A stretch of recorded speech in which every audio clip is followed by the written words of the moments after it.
Hello students. तो आज हम जो चैप्टर हमारा चल रहा था, थर्ड चैप्टर चल रहा था जो, उसका हम सेकंड पार्ट करने वाले हैं।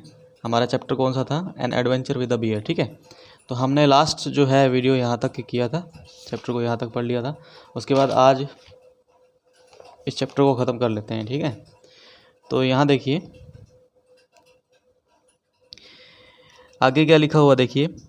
Cracking of a tree branch on the footpath behind her, she looked back and was very annoyed to see the bear coming along as fast as he could.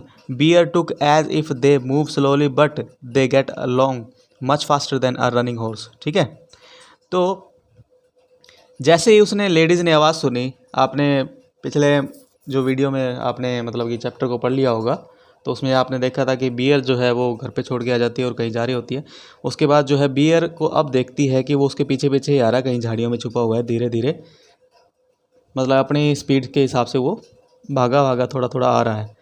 Bears के वज़न को देख करके ऐसा लगता है कि वो ज़्यादा भाग नहीं सकते, लेकिन वो एक घोड़े की तरह ही इतना ही फास्ट भाग सकते हैं। ठीक है, आगे बढ़ते हैं।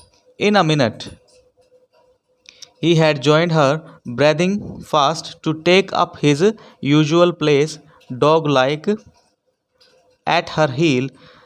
The lady was very angry. She was already late for lunch. There was no time to take him home.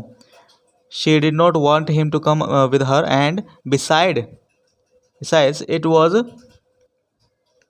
very naughty of him to have disobeyed her and broken away from his chain. ठीक है, तो यहाँ पे क्या कहने की कोशिश की जा रही है कि भागा भागा वो आया, उसकी सांसें ऊपर नीचे चल रही थी, और एक जैसे कुत्ता होता है ना, पालतू कुत्ता, वो अपने पैरों में लेट जाता है, इधर उधर गुलाटियाँ खाने लग जाता है, वैसे उस लेडी के पैरों में आकर के लेट गया और गुलाटियाँ वगैरह खाने लग गया।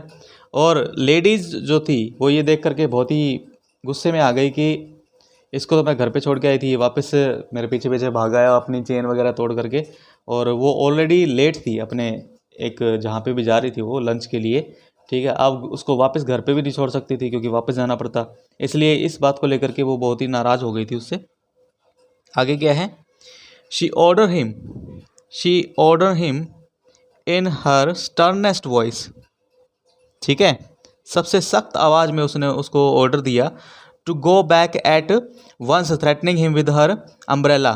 तो उसने अपने अम्ब्रेला को एक तरह से डंडे की तरह यूज़ करते हुए, अम्ब्रेला यानी कि छाता, ठीक है, अम्ब्रेला को डंडे की तरह यूज़ करते हुए उसको भगाने की कोशिश की कि तू चला जा यहाँ से, ठीक है, वापस चला जा घर पे।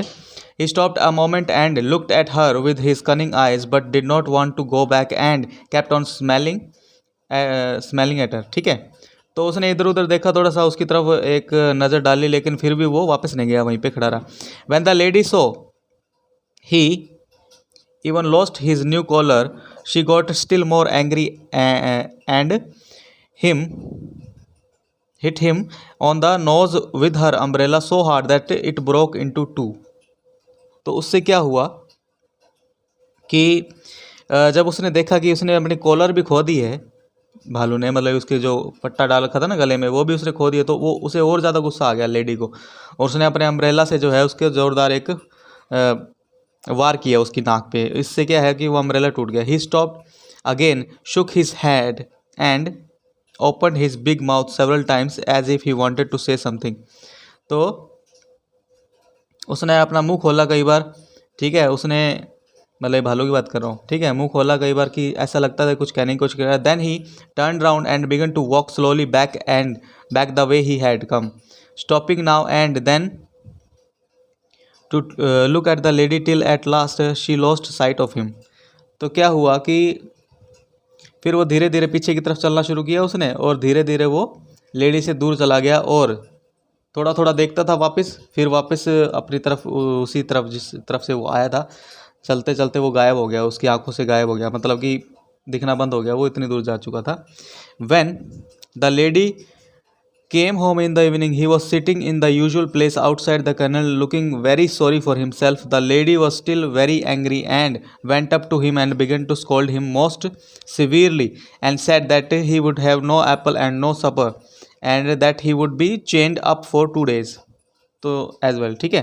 तो यहाँ पे क्या था कि जब लेडीज़ वो वापस आई तो उसने देखा कि कनेल कनेल क्या होता है कि जैसे कुत्ते जो पालते हैं या कोई पालतू जानवर पालते हैं ना, उनके लिए हम जो घर बना देते हैं उसी को बोलते हैं, ठीक है।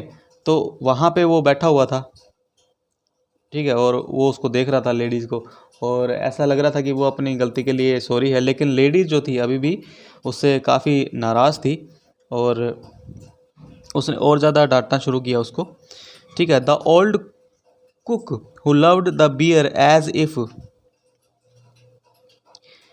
It had been his son rushed out of his kitchen very angrily. तो जो ओल्ड कुक यानी पुराना कुक था वो उसको बहुत प्यार करता था बालू से, और जैसे ही देखा कि उसे डांटा जा रहा है तो वो बाहर आया गुस्से से। What are you scolding him for madam said cook, he has been as good as gold the whole day bless him, he has been sitting there quite still, as gentle as an angel, looking the whole time towards the gate for you to come back. It was another beer. तो उससे क्या हुआ कि जो वो भागा भागा आया, जो उसका ये कुक था, उसने क्या कहा कि आप इसको क्यों डांट रहे हैं मैडम, ये तो जब से आप बांध के गई है तब से यहीं पे है बेचारा, और ये तो हिला भी नहीं, और जिससे आप मिली थी शायद वो तो कोई दूसरा भालू था। तो ये थी पूरी की पूरी कहानी। मतलब इसने मिसअंडरस्टैंडिंग में किसी और को समझ करके उसको डांटा, और ये बेचारा तो घर पे बंधा हुआ था, ठीक है। तो ये हमारा चैप्टर जो है, थर्ड चैप्टर, ये हमारा कंप्लीट हो चुका है। और अब मैं वर्ड मीनिंग आपको बता देता हूँ, ठीक है। ये वर्ड मीनिंग आपको करने हैं, ठीक है, बुक वर्क के लिए, सॉरी बुक वर्क के लिए नहीं, वैसे कॉपी में भी नोट करने हैं। तो मैं इस पे जूम कर रहा हूँ और आप इसको नोट कर लीजिएगा, ठीक है। ये सभी के सभी वर्ड मीनिंग्स हैं।